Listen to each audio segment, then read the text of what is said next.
आवाज नहीं है। नमोस्तु महाराज जी।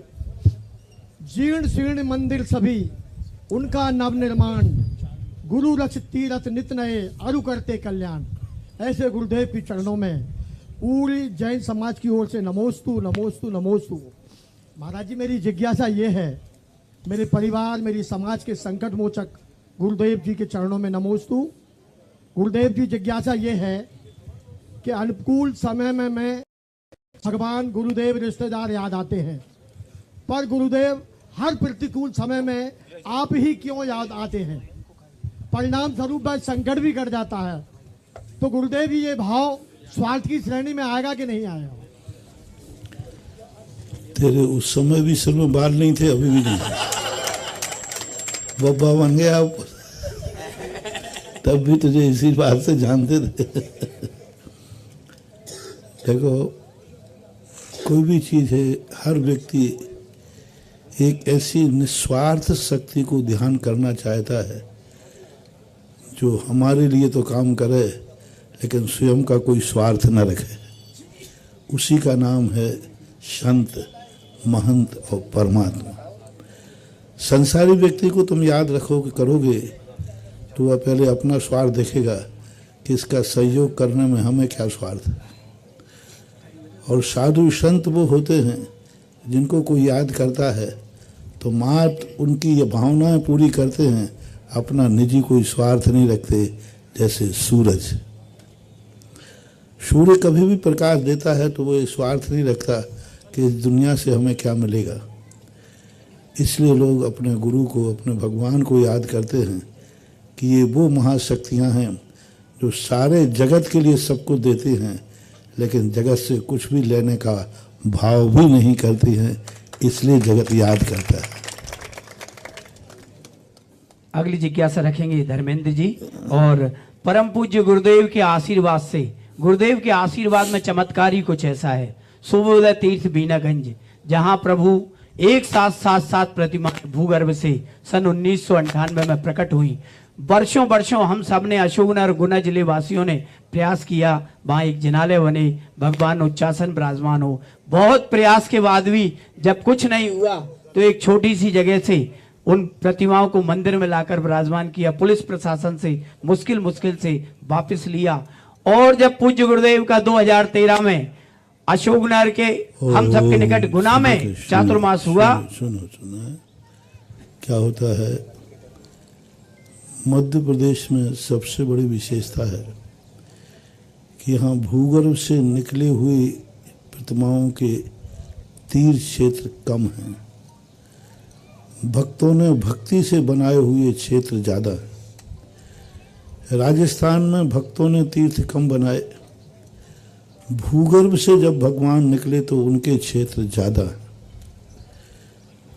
चूँकि बीनागंज राजस्थान से बिल्कुल सीमा पर लगा हुआ है, वहाँ से जब भूगर्भ से पूरा समोसन निकला आदिनाथ भगवान का, अब समोसन चाचौड़ा में निकला।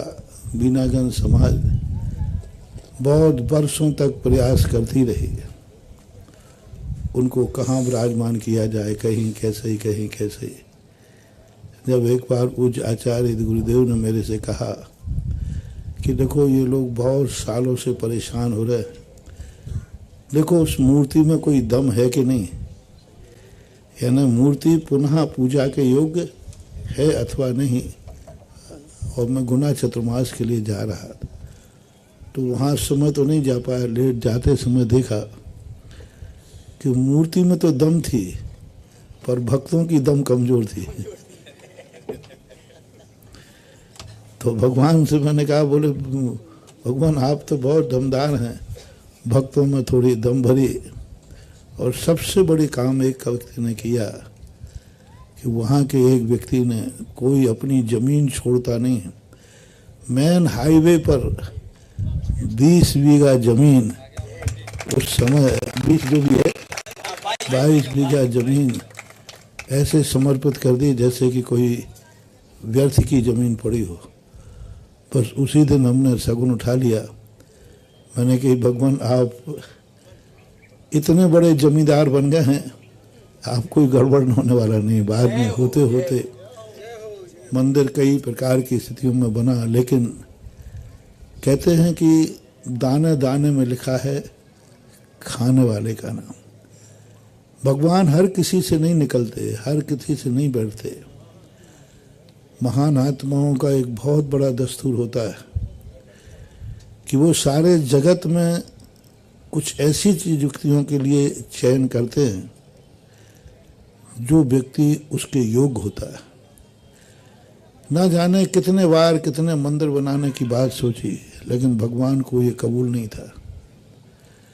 कई बार ऐसी घटनाएं घटी, कई भगवानों को कई लोगों ने उठाने के प्रयास किए लेकिन नहीं उठे। एक व्यक्ति ने आके उठा दिया, उठ गए। तो ये संयोग होता है।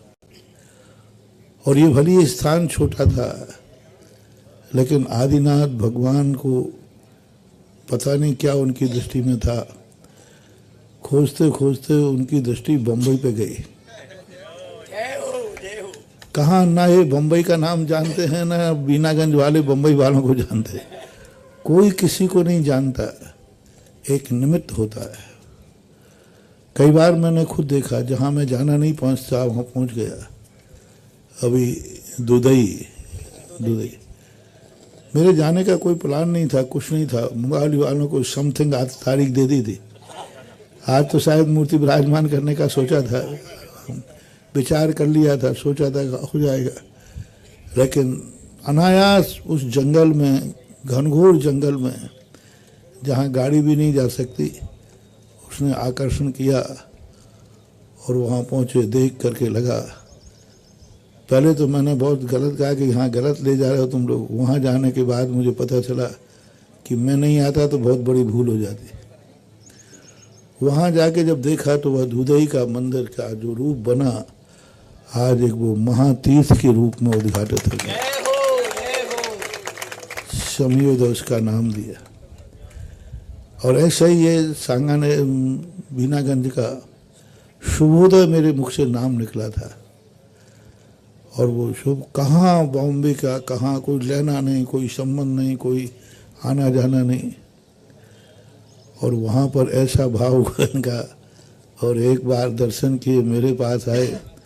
और मैंने भी आज तक कभी कोई क्षेत्र, सारी दुनिया को क्षेत्रों की गोद में डाला है, लेकिन किसी क्षेत्र को मैंने किसी को गोद नहीं दिया है।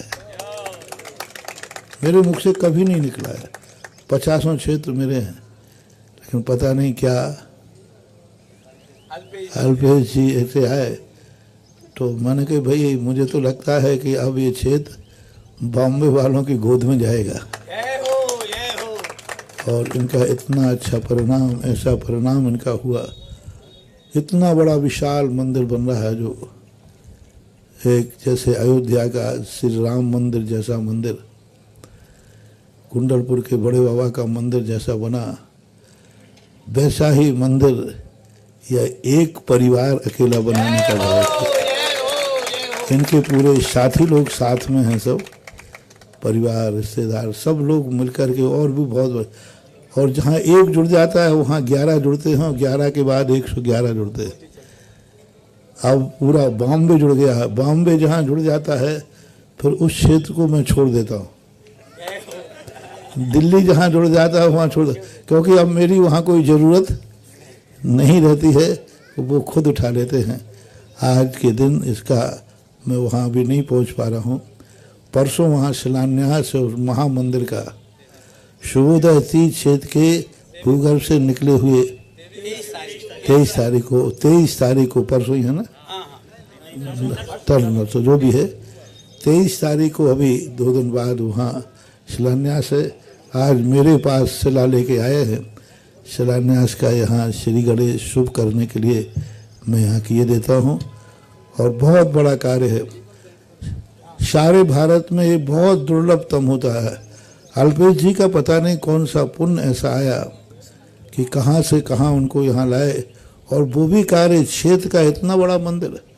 आज अयोध्या कोई जाएगा तो श्री राम मंदिर कोई जाएगा, आज कुंडलपुर कोई जाएगा तो बड़े बाबा कोई जाएगा, आज कोई भी बुंदेलखंड की यात्रा करेगा तो शुभोदय के इस बड़े मंदिर की यात्रा करेगा।